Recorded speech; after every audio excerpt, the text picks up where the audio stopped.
आज हम थायराइड की बीमारियों से संबंधित कुछ इंपॉर्टेंट मिथ्स या अवधारणाओं या भ्रांतियों पर बात करेंगे। थायराइड की बीमारी काफ़ी कॉमन बीमारी है। थायराइड हार्मोन हमारे शरीर का मेटाबॉलिज्म को कंट्रोल करता है, यानी शरीर के ज़्यादातर सिस्टम्स को कंट्रोल करता है। यदि इस हार्मोन में थोड़ी बहुत भी गड़बड़ हो जाए तो शरीर सही तरह से काम नहीं कर पाता है। आज हम बात करेंगे इस बीमारी संबंधित कुछ इंपॉर्टेंट मिसकंसेप्शंस के बारे में। ये इस टॉपिक का सेकंड पार्ट है। फर्स्ट पार्ट में हमने ऑलरेडी कुछ भ्रांतियों पर बात करी थी, आज उसे कंटिन्यू करेंगे। टॉपिक पर जाने से पहले जो लोग हमारे चैनल पर नए हैं उन्हें रिक्वेस्ट करूँगा कि चैनल को सब्सक्राइब करें, वीडियोस को लाइक करें, शेयर करें, फॉलो करें, कमेंट करें, पूरा देखें।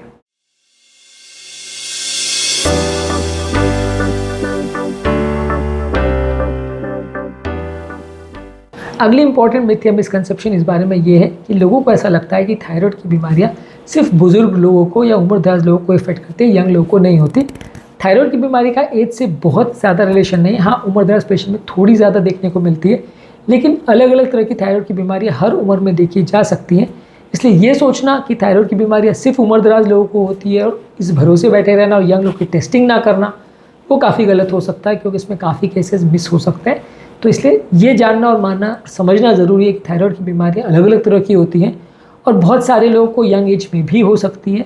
तो यंग एज में भी अगर सिम्टम्स हो रहे हैं तो भी टेस्ट करना ज़रूरी है। अगला इंपॉर्टेंट भ्रांति या अवधारणा ये है कि यदि किसी व्यक्ति को थायराइड का प्रॉब्लम है और उसको दवा एक बार चालू हो गई तो हर हालत में उसको लाइफ टाइम ही दवा लेनी पड़ेगी, बंद नहीं हो सकती। दूसरा इसका काउंटर ये है कि कुछ लोगों को लगता है कि थोड़े दिन दवा लेके बंद किया जा सकता है। ये दोनों ही चीज़ें पूरी तरह से सही नहीं। ज़्यादातर सिर्फ थायराइड के इन्फेक्शंस हैं या इन्फ्लेमेशन है या सूजन की बीमारियाँ, वो शॉर्ट लिव्ड होती है। अगर उन्होंने थायराइड के लेवल्स में परमानेंट कोई डैमेज नहीं किया तो आपकी दवाइयाँ थोड़े टाइम में बंद हो जाएंगी। पर बहुत सारे केसेस में जो रूटीन थायराइड के पेशेंट देखे जाते हैं उसमें ज़्यादातर दवाइयाँ लाइफ टाइम चलती हैं। इसलिए यदि आप इसको बंद करोगे तो आपको प्रॉब्लम्स आने का चांस ज़्यादा है। आपको कौन से टाइप की थायराइड की बीमारी है उस पर डिपेंड करेगा कि आपको कितने समय तक दवा चलेगी। थायराइड के लेवल्स को चेक करके और बीमारी कौन से टाइप की है इसको असेस करके कई बार ये जजमेंट लिया जाता है कि किस व्यक्ति में थायराइड की दवा शॉर्ट टाइम चलेगी, किस में लॉन्ग टाइम। तो थायराइड वाले पेशेंट्स को बिना पूछे, बिना सोचे, बिना समझे दवाइयों को बंद नहीं करना चाहिए, इसमें उनको प्रॉब्लम्स ज़्यादा हो सकती है। अगला इंपॉर्टेंट भ्रांति अवधारणा ये है कि थायराइड की बीमारियाँ छूने से फैल सकती हैं। ऑब्वियसली थायराइड की बीमारियाँ छूने से फैलने का चांस बहुत ही कम है, क्योंकि कोई इन्फेक्शन नहीं है। थायराइड की बीमारियाँ जो है हार्मोन लेवल पर होता है, शरीर का मेटाबॉलिक प्रॉब्लम है। जिस तरह से बीपी, शुगर, कोलेस्ट्रॉल वगैरह का प्रॉब्लम होता है जो एक व्यक्ति को छूने से डायबिटीज़ दूसरे को फैल नहीं जाती, वैसे ये बीमारियाँ ऐसी है जो हार्मोनल या मेटाबॉलिक लेवल पर इफेक्ट करती हैं। शरीर के एक हार्मोन की कमी या ज़्यादा होने की वजह से बीमारी होती है। तो इसका इन्फेक्शन से बहुत ज़्यादा लेना देने नहीं है। हाँ, अगर कभी कभी कोई थायराइड का इन्फेक्शन होता भी है तो वो भी मोस्टली एक से दूसरे को फैलता नहीं है। तो इसलिए थायराइड की बीमारियाँ एक से दूसरे को फैलने का कोई चांस नहीं है। ऐसे व्यक्ति के साथ बैठ के खाना खाने से या टाइम शेयर करने से या उसके साथ कोई रिलेशनशिप रखने से भी दूसरे को कोई सिग्निफिकेंट फ़र्क पड़ेगा, वैसा नहीं है। और दूसरा इंपॉर्टेंट मिथ या मिसकंसेप्शन ये है कि लोगों को लगता है कि थायराइड की बीमारियाँ माँ से बच्चों को होती है, जेनेटिक प्रॉब्लम होती है। ये भी सोचना गलत है, क्योंकि थायराइड की ज़्यादातर बीमारियों में जेनेटिक इफेक्ट उतना ज़्यादा नहीं होता। ज़्यादातर थायराइड की बीमारियाँ इन्फेक्शन रिलेटेड, इन्फ्लेमेशन रिलेटेड या कुछ फैक्टर्स पर डिपेंड करती हैं, लेकिन जेनेटिक इन्फ्लुएंस उसमें होने का चांस 5-10% से बहुत ज़्यादा नहीं है। तो यदि किसी व्यक्ति को फैमिली हिस्ट्री है थायराइड की प्रॉब्लम की तो उसको भी हो जाएगा, ऐसा सोचना भी गलत है। और आपको है तो आपके परिवार वालों को मिलेगा, ये सोचना भी गलत है। क्योंकि अगर किसी व्यक्ति को थायराइड का प्रॉब्लम है कि 90% चांस ये है कि उसके परिवार में शायद किसी को ये प्रॉब्लम ना निकले, क्योंकि रैंडमली होने वाली बीमारियाँ हैं। परिवार में इसका थोड़ा बहुत रिलेशन हो सकता है, या कुछ थायराइड की प्रॉब्लम्स में खासकर उसकी कुछ कैंसर्स वगैरह में थोड़ा रिलेशन निकल सकता है, पर ज़्यादातर इसमें बहुत फैमिली हिस्ट्री का या जेनेटिक्स का इन्फ्लुएंस नहीं होता है। इसके अलावा कुछ लोगों को ऐसा लगता है कि कुछ तरीके के खाद्य पदार्थों को लेने से, खासकर फिश को लेने से या आयोडीन वाला सॉल्ट लेने से थायराइड की प्रॉब्लम हमेशा के लिए ठीक हो जाती है।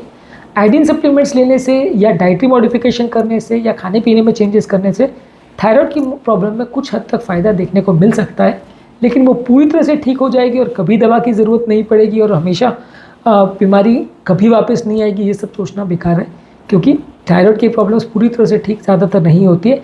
डाइट, एक्सरसाइज करने से और खाने पीने का ध्यान रखने से बीमारी कुछ हद तक कंट्रोल की जा सकती है, कुछ हद तक मैनेज की जा सकती है।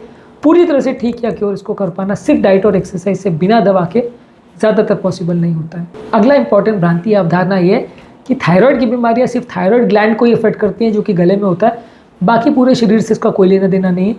लेकिन थायराइड जो हार्मोन है पूरे शरीर को, ब्रेन को, हार्ट को, किडनी को, पूरे शरीर को इफेक्ट करता है। पूरी मेटाबॉलिज्म को, हर मसल को अफेक्ट करता है। तो इसलिए बहुत सारे इसके इफेक्ट्स और साइड इफेक्ट्स होते हैं यदि थायराइड का प्रॉब्लम हो गया तो इसलिए थायराइड को इतना लाइटली लेने की ज़रूरत नहीं है, क्योंकि पूरे शरीर का मेटाबॉलिज्म और पाचन सब कुछ इससे कंट्रोल होता है। और यदि इसमें ज़रा भी गड़बड़ हो गई, ऊपर नीचे हो गई, तो कई बार जान का खतरा भी हो सकता है। इसलिए थायराइड हार्मोन सिर्फ थायराइड ग्रंथि पर ही इफेक्ट करेगा और उसके जो भी सिम्टम्स होंगे वो गले में ही होंगे। गले में अगर सूजन हो रही है तो वो थायराइड का सिम्टम है, ये कंप्लीटली सोचना गलत है। गले में सूजन थायराइड का एक सिम्टम हो सकता है, लेकिन वही सिम्टम है और हर पेशेंट में वही मिलेगा, ऐसा सोचना गलत है। इंपॉर्टेंट मिसकंसेप्शन लोगों का अगला ये है कि यदि किसी के थायराइड हार्मोन के लेवल्स नॉर्मल है तो उसको थायराइड की बीमारी नहीं हो सकती, ये भी सोचना गलत है। काफ़ी पेशेंट्स ऐसे भी होते हैं जिनको थायराइड का सूजन का, ट्यूमर का, अलग अलग तरह की प्रॉब्लम्स हो सकती है, जिसमें थायराइड हार्मोन पूरी तरह से नॉर्मल हो। इवन एडवांस स्टेज की बीमारी में भी थायराइड हार्मोन्स पूरी तरह नॉर्मल है, ऐसा भी हो सकता है। इसलिए यदि इस तरह के कोई सिम्टम्स वगैरह आ रहे हैं तो प्रॉपर जांचें करवाने की ज़रूरत है। बिना जांच किए आप बीमारी को पूरी तरह ना तो कंफर्म कर सकते हैं, ना पूरी तरह रूल आउट कर सकते। इस बीमारी में जांचों के माध्यम से ही उसे आप कंफर्म कर सकते हो। तो यदि थायराइड हार्मोन के लेवल नॉर्मल आ गए तो वो कुछ हद तक प्रॉब्लम नहीं है, ऐसा जरूर शो करता है, लेकिन थायराइड की कोई भी प्रॉब्लम नहीं है ऐसा शो नहीं करता है। बहुत सारे इवन एडवांस स्टेज में भी थायराइड हार्मोन लेवल्स नॉर्मल आ सकते हैं। इसलिए सारी चीज़ों को जांच करना या सारी चीज़ों को प्रॉपरली इवैल्यूएट करना ज़रूरी है। सिर्फ एक हार्मोन लेवल्स को देख के डायग्नोसिस करना कई बार गलत हो सकता है। तो लास्ट इंपॉर्टेंट मिथ या मिसकंसेप्शन जिस पर आज बात करेंगे वो ये है कि लोगों को लगता है कि थायराइड हार्मोन वाले सारा पेशेंट्स को बहुत ज़्यादा सुस्ती होती है, कि थायराइड हार्मोन बॉडी के मेटाबॉलिज्म को कंट्रोल करता है, तो यदि थायराइड की कोई भी बीमारी होगी तो सुस्ती होगी। हाइपोथायराइडिज्म वाले पेशेंट्स में सिग्निफिकेंट लोगों को सुस्ती हो सकती है, पर ज़रूरी नहीं कि हर थायराइड के पेशेंट को ऐसा हो। हाइपर थायराइड में उल्टा पेशेंट हाइपर एनर्जेटिक भी हो सकता है, हाइपर एक्टिव भी हो सकता है। कई बार पेशेंट को बहुत एंग्जाइटी हो सकती है, बालों का झड़ना हो सकता है, मेंस्ट्रुअल साइकिल बिगड़ सकते हैं। बिना सिग्निफिकेंट फटीग के या बिना सिग्निफिकेंट सुस्ती के भी बहुत सारे लोगों को सीवियर थायराइड का प्रॉब्लम भी हो सकता है। इसलिए सिर्फ सिम्टम्स के भरोसे या सिर्फ सुस्ती को सिम्टम मान के उसके भरोसे बैठे रहना गलत होगा। बहुत सारे पेशेंट्स में नहीं तो बीमारी मिस हो जाएगी। हाँ, सुस्ती का प्रॉब्लम बहुत सारे लोगों में थायराइड की बीमारी में देखने को मिल सकता है, पर ये एक नॉन स्पेसिफिक प्रॉब्लम है जो किसी भी व्यक्ति को हो सकता है। हर व्यक्ति जिसको सुस्ती हो रही है उसको थायराइड का प्रॉब्लम नहीं है, और हर व्यक्ति जिसको थायराइड का प्रॉब्लम है उसको सुस्ती हो, ये ज़रूरी नहीं है। तो इसलिए ये एक सिम्टम हो सकता है, पर एक ही सिम्टम है, ये सोचना गलत है। तो आज के टॉपिक में हमने थायराइड की बीमारी संबंधित कुछ इंपॉर्टेंट मिथ्स या मिसकंसेप्शंस पर बात करी। इस टॉपिक से रिलेटेड हमारा फर्स्ट टॉपिक पर हमने ऑलरेडी कुछ मिथ्स पर बात किए थे, उसे अभी आप जरूर चेकआउट करें। उम्मीद करूँगा कि आज के टॉपिक में कुछ नई बातें जानने को मिली होगी। जो लोग हमारे चैनल पर नए हैं उन्हें रिक्वेस्ट करूँगा कि चैनल को सब्सक्राइब करें, वीडियोज़ को लाइक करें, शेयर करें, फॉलो करें, कमेंट करें, पूरा देखें।